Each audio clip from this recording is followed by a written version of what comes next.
Writers రాసిన script ని చదివినట్టుగా సరే, ఇక్కడ చదవడం. అర్థం కాని పాయింట్ ఏంటంటే మూర్తి గారు, అంత పెద్ద స్క్రిప్ట్ రాసి ఇచ్చిన వాళ్ళు, అంత స్పూన్ ఫీడింగ్ చేసిన వాళ్ళు కోర్టు పరిధిలో ఉంది, ప్రెస్ మీట్ పెట్టొద్దు అన్నటువంటి ఒక చిన్న లాజిక్ ని ఎక్కడ మిస్ అయ్యారు? ఆ ఇక్కడే ఏంటంటే పొలిటికల్ ఇంటర్ఫీరెన్స్ ఉంది అని అనుమానించడానికి ఇక్కడ ఉంది. ఉమ్, ఎందుకనంటే సీఎం గారు బ్రేక్ చేశాడు శాసనసభలో, మరి సబ్జుడీస్ గా అవుతుంది కాబట్టి నేను ఇప్పుడు మాట్లాడను అని చెప్పి ఉండాల్సింది అని ప్రతిపక్షాలు చెప్తున్నాయి కదా. ఉమ్, వాళ్ళు రెచ్చగొట్టుంటారు. ఆల్రెడీ తాను ఒక అహంభావంతో, ఇప్పుడు ప్రతి వ్యక్తికి సమాజంలో అత్యధిక సంపద ఉంటే ఒక రకమైన అహంభావం వస్తుంది.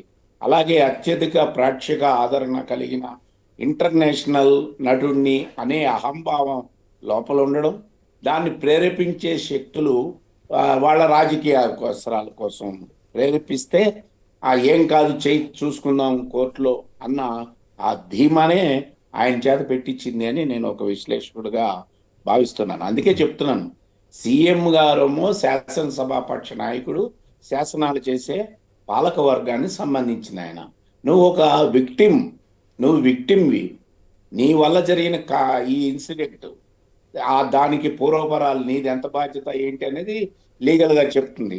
నువ్వు విక్టిమ్గా ఉండి ఈ విధంగా చేయడం మాత్రం సరైనది కాదు. దీని వెనకాల రాజకీయ ఉచ్చులో పడ్డాడు ఆయన.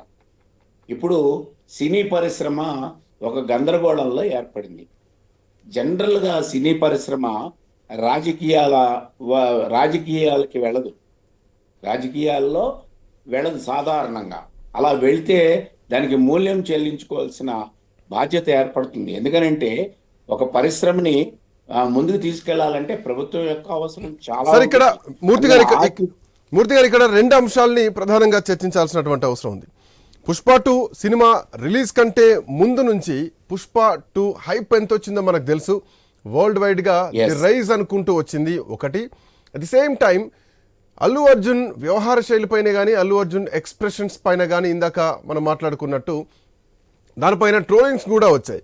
సో ఆయన ప్రాచుర్యం తగ్గించడానిక, లేదంటే ఆ ఫ్యాన్ బేస్ కారణంగా కొందరు రాజకీయ నాయకుల, లేదంటే కొంతమంది సినీ ప్రముఖుల ఈ ఇమేజ్ని, ఈ చరిష్మాని దెబ్బతీయాలని భావించేటువంటి ప్రయత్నం ఏమైనా చేశారా?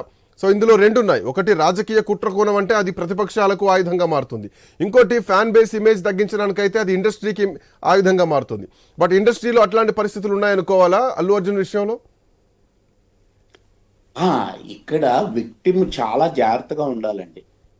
ఎవరి మీదైతే ఒక నేరారోపణ వస్తుందో, అంటే ఒక సంక్లిష్టమైన, ఒక గందరగోళమైన సమయంలో చాలా ఆచితూచి ప్రవర్తించాల్సిన బాధ్యత ఉంటుంది. అయితే జనరల్గా ఈ నటులందరూ కూడా, వాళ్ళు నటులు కానీ రాజకీయ నాయకులు కూడా, వాళ్ళు వాళ్ళ యొక్క నిర్ణయాల కన్నా కూడా వాళ్ళని ప్రేరేపించే శక్తుల యొక్క ఉచ్చులో పడతారు. అది అభిమానులు ఉచ్చు కావచ్చు, లేదా ప్రతిపక్షాలు రేవంత్ రెడ్డి గారి మీద హైడ్రా చూసాము, అలాగే మూసీ నది ప్రక్షాళన గురించి చూస్తున్నాం, అలాగే లగచర్ల విషయాలు చూస్తున్నాం. వీటిని ఒక ఆయుధంగా చేసుకుని ప్రతిపక్షాలు చేస్తున్న ఈ సందర్భంలో రాజకీయ జోక్యాన్ని ఆయన తెలివైన వాడు అంటే ఇన్ ద సెన్స్, ఈ సంక్లిష్టమైన ఈ ఉచ్చు నుంచి బయటకు పడాల్సిన ఒక నిబద్ధతగా ఆలోచిస్తే కనుక ఇక్కడ ఈయన ఏం చెప్పాలి, దయచేసి ప్రతిపక్షాలు ఎవరు కూడా ఈ విధంగా మీరు నన్ను సపోర్ట్ చేస్తున్నట్టుగా మాట్లాడొద్దు. ఇది జరిగిన ఇన్సిడెంట్కి నాకు సంబంధించింది, ఇది వ్యక్తిగతమైంది. నేను ఒక సామాన్యుడిగా చట్టం నా పట్ల ఎట్లా వ్యవహరిస్తుంది, చట్టానికి నేను నా నిర్దోషత్వాన్ని ఎలా నిరూపించుకోవాలి అనే అవకాశాన్ని నాకు కల్పించండి. దయచేసి మీరెవరూ కూడా దీన్ని రాజకీయం చేయకండి అనే విజ్ఞప్తి బన్నీ చేసి ఉండింటే కనుక ప్రజల నుంచి మరింత సహకారం వచ్చి ఉండేది. ఆ రకంగా కాకుండా పోలీస్ వ్యవస్థ మీద పడ్డాడు. పోలీస్ వ్యవస్థ మీద ఎవరైతే తన మీద నేరారోపణ చేస్తారో, ఇప్పుడు ట్రయల్ అయిన తర్వాత ఛార్జ్ షీట్ ఫైల్ అవుతుంది, ఎఫ్ఐఆర్ అనేది అయ్యింది. ఆయన రిమైండ్కి అడిగారు, 14 రోజులు నాంపల్లి ఇచ్చింది, హైకోర్టు దాన్ని మధ్యంతర ఇచ్చేసింది. ఇటువంటి సందర్భంలో నీకు ఒక రిలీఫ్ వచ్చినప్పుడు చాలా ప్రశాంతంగా ఆలోచించాల్సిన నువ్వు రెండోది మెగా ఫ్యామిలీకి ఈయన దూరం అయ్యాడు.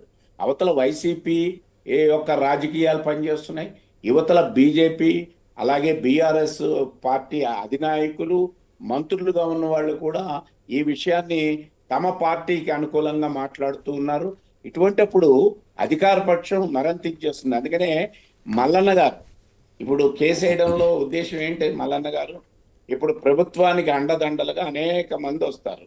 ఇప్పుడు ఇది సర్వేశ్వర రెడ్డి గారు ఇందాక ఎస్పీ గారు మాట్లాడుతున్నారు, పోలీసు వ్యవస్థని కించపరిచే విధంగా చేయడం చాలా తప్పు అని ఆయన అన్నాడు. ఎన్నిట్లో లేదు, పోలీసు వ్యవస్థని కించపరుస్తూ చాలా హీనంగా చూపిస్తూ మనం చూస్తాం, అనేక సంఘటనలు చూస్తాం. ఇప్పుడే ఎందుకు పోలీసు వ్యవస్థ మాట్లాడుతోంది అని అంటే బన్నీ రాజకీయ జోక్యంలో ఉచ్చులో ఇరుక్కున్నాడు కాబట్టి ఇప్పుడు అధికార పక్షాన్ని అధికారాన్ని నిలబెట్టుకునే వ్యవస్థలు సంస్థలు వ్యక్తులు అందరూ కూడా బన్నీ మీద ముప్పేట దాడి జరుగుతూ ఉన్నది. ఇంకా కొన్ని అంశాలు మనం డిస్కస్ చేద్దాం. యా మూర్తి గారు, come back to you. Raj Kumar గారు, గుడ్ మార్నింగ్. రాజ్ కుమార్ గారు వినిపిస్తుందా? Good morning. Yeah, Congress party Raj Kumar గారు, ఐ థింక్ మీకు సిగ్నల్ ఇష్యూ ఏదో ఉన్నది. ఓకే, వినిపిస్తుంది. రాజ్ కుమార్ గారు, ఒక అల్లు అర్జున్ దగ్గరనే ఆగేలా కనిపించట్లేదు. ఇప్పటికే అటు సుకుమార్ పైన సినిమా ప్రొడ్యూసర్ల పైన కూడా చర్యలు తీసుకోవాలంటూ కంప్లైంట్స్ వినిపిస్తున్నాయి. సో నెక్స్ట్ ఈ కంటిన్యూషన్ ఎట్లా ఉంటుంది అనుకోవాలా? అంటే క్వశ్చన్ చేస్తే అరెస్టులు చేస్తారా అన్నటువంటి ప్రశ్నలు ఈరోజు ప్రతిపక్షాల నుంచి కూడా వినిపిస్తున్నాయి. బన్నీకి మద్దతుగా ప్రతిపక్షాలు కూడా కదిలి వస్తున్నాయి. ఒక జాతీయ స్థాయి హీరోని ఈరోజు మీరు చాలా దిగజార్చి చిత్రీకరించేటువంటి ప్రయత్నం చేస్తున్నారు, తగ్గించేటువంటి ప్రయత్నం చేస్తున్నారు అన్నది ప్రభుత్వం పైన ప్రధానంగా వస్తున్నటువంటి ఆరోపణ. ఈ విషయంలో అల్లు అర్జున్ గారు ఏదైతే కాంగ్రెస్ పార్టీనో ఇంకొక వ్యక్తినో అల్లు అర్జున్ గారి ప్రతిష్టను దిగజార్చే ప్రయత్నం ఎవరు చేయట్లేదు. ఈ యొక్క ఇష్యూకు సంబంధించి అల్లు అర్జున్ గారు బాధ్యత తీసుకొని మొదట స్పందించలేదు. అది వారు చేసింది మొదటి తప్పు. రెండు, వారు స్పందించిన తర్వాత వారు స్పందించిన విధానంలో కొంత లోపం ఉంది కాబట్టి వారు చేసిన రెండవ తప్పు. ఇందులో కాంగ్రెస్ పార్టీ కానీ మిగతా ఎవరు నాయకులు కానీ అల్లు అర్జున్ గారిని ఇందులో ఇరికించే ప్రయత్నం చేయలేదు. ఒకటి, కాంగ్రెస్ పార్టీ కానీ కాంగ్రెస్ పార్టీ నాయకులం కానీ అల్లు అర్జున్ గారికి వ్యతిరేకం కాదు. ఎందుకనంటే మాకు కూడా అల్లు అర్జున్ గారి నటనన్న ఇష్టం, వారు ఏదైతే క్రమక్రమంగా ఎదిగిన విధానం అనేది మాకు ఇష్టమే. ఒక నటుడిగా అల్లు అర్జున్ గారిని మేము తెర మీద వారు మమ్మల్ని ఎంటర్టైన్మెంట్ చేసిన తర్వాత వారి సినిమాలు చూసి మేము అందరం కూడా ఎంటర్టైన్మెంట్ అయిన వాళ్ళమే. ఈ రోజు చర్చ అనేది అల్లు అర్జున్ గారికి కాంగ్రెస్ పార్టీకి కాదు. అల్లు అర్జున్ గారు ఏదైతే సినిమా రంగంలో వారు నచ్చింది చేసుకుంటూ ఉంటే ఆ స్క్రీన్ మీద ఉన్న జనాలు చూసి దాన్ని సంతోషిస్తారు కావచ్చు, మిగతా వాళ్ళు ఎవరు పట్టించుకోరేమో. కానీ సొసైటీలోకి వచ్చినప్పుడు మాత్రం అల్లు అర్జున్ గారు ఒక సొసైటీలో ఒక గొప్ప హీరో, పెద్ద హీరో అయినప్పుడు ఆయన ఎంత గొప్ప హీరోనో ఎంత పెద్ద మనిషో సొసైటీలో కూడా అంతే ఉందాగా ప్రవర్తించాల్సిన అవసరం ఉంది. ఈ రోజు అలా ప్రవర్తించలేడు కాబట్టే అల్లు అర్జున్ గారికి కష్టాలు, అంతే తప్ప కాంగ్రెస్ పార్టీ లేదు. ఈ రోజు కాంగ్రెస్ పార్టీ ఇది ఏదైతే అల్లు అర్జున్ గారికి అపోజిషన్ గా మాట్లాడుతుంది, అల్లు అర్జున్ సినిమా ఇండస్ట్రీకి ఈ రోజు Congress party versus cinema industry అని మాట్లాడడం చాలా బాధాకరం. ఇది చాలా తప్పు. ఎందుకనంటే ఈ రోజు అల్లు అర్జున్ గారికి ఏదైతే వారు ప్రీమియర్ షోకి కావచ్చు, ఏదైతే కాంగ్రెస్ పార్టీ పర్మిషన్ ఇచ్చింది, అదే విధంగా వారు అడిగినంత టికెట్ల రేట్లను పెంచింది వారికి ప్రోత్సాహంగా. ఇలా ప్రతి ఏదైతే సినిమా ఇండస్ట్రీ, కల్కి సినిమా కావచ్చు, దేవర సినిమా కావచ్చు, ప్రజెంట్ అల్లు అర్జున్ గారు పుష్ప 2 సినిమా కావచ్చు, ఇలా సినిమా ఇండస్ట్రీలో ఏ పెద్ద సినిమా వచ్చినా కూడా ఈ రోజు తెలంగాణ ప్రభుత్వం రేవంత్ రెడ్డి గారు వారికి ప్రోత్సాహం అందించే విధంగానే మాట్లాడినారు. కానీ ఇప్పుడు కేవలం Congress party versus cinema industry అనేది చాలా తప్పు. ఎందుకంటే నాడు 1971 లో ఆ మద్రాస్ నుండి తెలుగు ఫిలిం ఇండస్ట్రీ హైదరాబాద్ తరలి వచ్చినప్పుడు అప్పుడు పివి నరసింహారావు గారు మన ఈ యొక్క రాష్ట్రానికి ముఖ్యమంత్రిగా ఉన్నప్పుడు కూడా నాడు కూడా ఎంతో ఇక్కడ తెలుగు సినిమా పరిశ్రమకు ప్రోత్సాహం అందించింది కాంగ్రెస్ పార్టీని. అదే విధంగా స్టూడియోల నిర్మాణంలో కావచ్చు, రామానాయుడు స్టూడియో నిర్మాణంలో కావచ్చు, అప్పుడున్న పెద్ద హీరోలు ఎన్టీ రామారావు గారు కావచ్చు, ఏఎన్ఆర్ గారు కావచ్చు, ఈ విధంగా తెలుగు పరిశ్రమకు కాంగ్రెస్ పార్టీ ఎప్పుడు సపోర్ట్ గానే నిలబడ్డది. అది చరిత్ర. ప్రస్తుతం అనేది కొందరు నాయకులు పాపం అల్లు అర్జున్ గారిని ఇప్పుడు రాజకీయంగా ఇరికించే ప్రయత్నం చేయడం వల్ల అల్లు అర్జున్ గారు, ఇందాక మూర్తి గారు చాలా చక్కగా చెప్పారు, వారికి ఏదైతే కోర్టు గడువు ఇచ్చిన తర్వాత వారు ప్రశాంతంగా కూర్చుండి అసలు నా మీద ఏం జరుగుతుంది, నేను ఏ విధంగా స్పందించాలి అనేది వారు ప్రశాంతంగా కూర్చుని ఆలోచించుకోవాలి. కానీ ఈ రోజు చట్టసభలు చేసే ఏదో రేవంత్ రెడ్డి గారు మాట్లాడిన దాన్ని చాలా మంది తప్పుపడుతున్నారు ప్రతిపక్ష పార్టీలు. కానీ చట్టసభలలో చట్టాలు చేసే హక్కు ఏదైతే ప్రజాప్రతినిధులుగా ప్రజలు ఎన్నుకున్న నాయకుల చేతుల్లోనే ఉంటుంది. ఆ యొక్క చట్టసభల్లో ఈ రోజు ఎంఐఎం అసదుద్దీన్ గారు అడిగిన ప్రశ్నకు సమాధానంగానే మాట్లాడినారు. కానీ ఏదైతే ప్రత్యేకంగా అల్లు అర్జున్ గారు బట్ ఈ పాయింట్ దగ్గర రాజ్ కుమార్ గారు ఈ పాయింట్ దగ్గర ఒక్కసారి ఆగండి. పిఎన్ మూర్తి గారు, సో చట్టసభల్లో ఒక మహిళ చనిపోయింది అన్నటువంటి అంశాన్ని ఎంఐఎం పార్టీ లేవనెత్తితే దానిపైన ముఖ్యమంత్రి రేవంత్ రెడ్డి సమాధానం ఇచ్చారు, క్లియర్. బట్ అదే ప్రతిపక్షం, అఫ్ కోర్స్ ఈ రోజు ఎంఐఎం మిత్రపక్షంగా ఉండొచ్చు, బట్ ప్రతిపక్షం ఉన్నటువంటి బీఆర్ఎస్ పార్టీ కూడా విద్యార్థులకు సంబంధించి, విషాహారాలకు సంబంధించి, పురుగుల అన్నానికి సంబంధించి, రైతులకు సంబంధించి చాలా ప్రశ్నలు అడగడం జరిగింది. సో వాటిపైన ప్రభుత్వం రెస్పాండ్ కాలేదు, వీటిపైన రెస్పాండ్ కావడం జరిగింది. రెండు వేరు కాదు, ఒకటి తొక్కిసలాట, ఇంకొకటి రాష్ట్రంలో జరుగుతున్నటువంటి పరిస్థితులు, విద్యార్థులు, చిన్నపిల్లలు.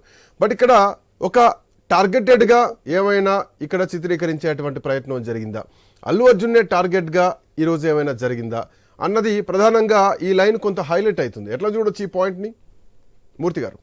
ఇప్పుడు స్కూళ్ళల్లో విషాహారం లేదా కొంతమంది విద్యార్థులు ఆత్మహత్య చేసుకోవడం, ఈ ఘటనలు ఈ రోజు, అంటే నేను దీన్ని ఇలా మాట్లాడుతున్నానని వేరే అర్థాలు తీయకండి. గత 10 సంవత్సరాలుగా చూసాం, అంతకు మునుపు కూడా చూసాం. పురుగులతో ఉన్న అన్నం, పాచిపోయిన అన్నం, ఇవన్నీ కూడా స్కూళ్ళల్లో తిని వాళ్ళు అనారోగ్యం పాలైన ఇన్సిడెంట్ ఈరోజు కాంగ్రెస్ ప్రభుత్వం వచ్చినప్పుడే మనం ఏదో కొత్తగా చూస్తున్నాం అన్నది కాదు. కానీ ఇది ఒక అసాధారణమైన విషయంగా మనం తీసుకోవాలి. ఒక ప్రత్యేకంగా ఒక సినిమా హాల్లో తొక్కిసలాటలో మరి నాకు తెలుసున్నంత వరకు పెద్ద పెద్ద నటులు, రజనీకాంత్, కమల్ హాసన్, లేదా మన చిరంజీవి గారు, రామ్ చరణ్, ఇలా మన ప్రభాస్ గారు, ఏది మన బాహుబలి, ఇవన్నీ వచ్చినప్పుడు జరగనిది ఇప్పుడు ఎందుకు జరిగింది? ఇది ఒక అసాధారణమైన ఇన్సిడెంట్ గా చూసుకోవాలి తప్ప స్కూల్లో పురుగుల మందు, అదే పురుగుల ఆహారానికి బలైన, లేదా ఒక ఆత్మహత్యకు బలైన, లేదా ఒక వార్డెను ఒక అమ్మాయి మీద చేసిన వీటిని పోల్చడము అని అంటే ఈరోజు దీన్ని రాజకీయ రంగు పులుముతున్నాయి రాజకీయ పార్టీలు తమ స్వార్థం కోసం అన్నదాన్ని బన్నీకి అడ్వైజర్ గా ఉన్న లీగల్ వాళ్ళు చెప్పాలా. బన్నీకి తెలియకపోవచ్చు, కనీసం బన్నీ వాళ్ళ నాన్నగారు చాలా ఎక్స్పీరియన్స్, అల్లు రామలింగయ్య గారి యొక్క పుత్రుడు, ఆయన చెప్పి ఉండాలా. అందుకని బన్నీని ఈరోజు ఒక పాచికగా రాజకీయాలు ఉపయోగించుకుంటున్నప్పుడు అధికార పక్షం తన శక్తియుక్తుల్ని, వ్యవస్థల్ని ఉపయోగిస్తుంది. ఎందుకు ఉపయోగించరు? ఖచ్చితంగా ఉపయోగిస్తారు. దీన్ని బన్నీ ఇప్పటికైనా, ఈ రోజుకైనా తన ఈ జరిగిన అసాధారణమైన, ఇది యాక్సిడెంట్ కాదండి, ఇది యాక్సిడెంట్ అంటే నేను ఒప్పుకోను, ఇది యాక్సిడెంట్ కాదు, నిర్లక్ష్యం అంటే సినిమాల వాళ్ళు, పోలీసులు ప్రత్యేకంగా 125 సీట్లు బుక్ చేసుకుని పరివాహంతో వస్తున్న తీసుకోవాల్సిన జాగ్రత్తల్ని ఎవరికి వాళ్ళు ఏ మేరకు తీసుకోవాలో ఆ మేరకు తీసుకోలేదు కాబట్టి జరిగిన ఇది మానవ తప్పిదం అని చెప్పేదాన్ని మనం పరిశీలించాలి. ఈ అసాధారణమైన విషయాన్ని ప్రతిపక్షాలు స్కూళ్ల పిల్లల యొక్క మరణాలతోటో అనారోగ్యంతో ముడిపెట్టడం అని అంటే బన్నీ ఆ ఉచ్చులోకి వెళ్తే మరింత అన్పాపులర్ అవుతారనేది నాకున్న అభిప్రాయం. Right sir, I'll come back to you. So మరి కాసేపట్లో బన్నీ పోలీసులు ఎదుట హాజరు కాబోతున్నారు. నిన్న రాత్రి నుంచి కూడా సినిమా నటుడు అల్లు అర్జున్ తన లీగల్ టీంతో చర్చలు జరిపారు. అల్లు అర్జున్కు ఇప్పటికే పోలీసులు మరోసారి నోటీస్ ఇవ్వడం జరిగింది. హైదరాబాద్ పోలీసులు హైదరాబాద్ ఆర్టీసీ క్రాస్ రోడ్స్లోని సంధ్యా థియేటర్లో జరిగినటువంటి తొక్కిసలాట కేసులో నోటీసులు జారీ చేశారు పోలీసులు.